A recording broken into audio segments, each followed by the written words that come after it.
Il y a 6 ans, ces 2 jeunes Ivoiriens décident de tout abandonner pour se lancer dans l'importation de l'oignon, de la carotte et de la pomme de terre.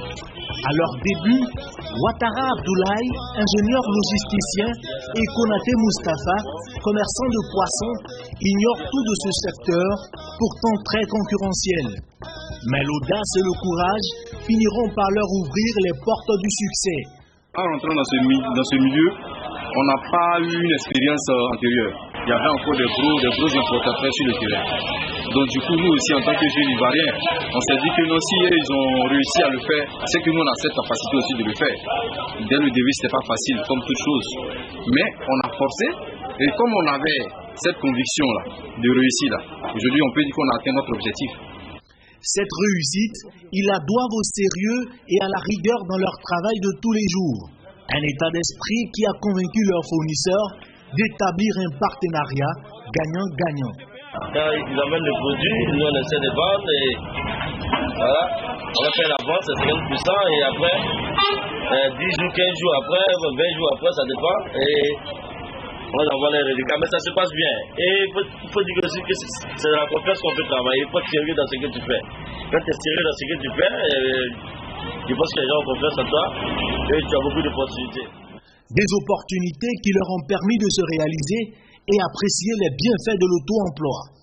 Aujourd'hui, je peux faire la différence entre celui qui se prend en charge et puis qui travaille pour quelqu'un. Parce que là, je ne suis pas stressé. Je suis libre de faire mes mouvements comme je veux. Je peux tout à l'heure aller me reposer parce que je suis fatigué.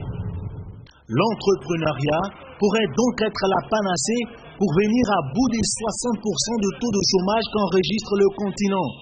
Pour ce faire, les jeunes entrepreneurs africains souhaitent bénéficier d'un meilleur accompagnement des institutions financières. Pour le développement et pour l'entrepreneuriat, les banques puissent quand même aider un peu les jeunes entrepreneurs. Ce sera un coup de pouce pour eux aussi, parce que c'est pas facile.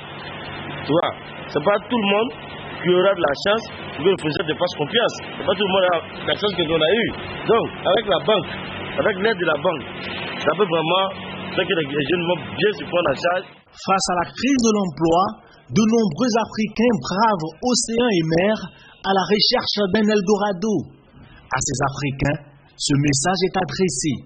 L'Afrique est le poumon de développement du monde. Parce que c'est par l'Afrique que nous, l'Europe est ce que l'Europe est aujourd'hui. Donc, pourquoi aller là-bas alors que eux-mêmes, ils viennent ici chercher tout est ici. Donc, il suffit donc de s'asseoir et puis réfléchir un tout petit peu pour dire qu'ici, là, on peut exploiter quelque chose. Nous, on s'est assis, on a réfléchi un peu, on a dit dans l'alimentation, là, ça peut marcher. L'Afrique enregistre une croissance remarquable et régulière de 5% ces 10 dernières années. Cette croissance offre une multitude d'opportunités dans divers secteurs d'activité. De nombreux pays ont même entrepris de profondes réformes pour faciliter la création d'entreprises. Reste aux jeunes Africains de prendre en exemple tous ces entrepreneurs qui ont fait de leur leitmotiv ce proverbe: à cœur vaillant, rien d'impossible.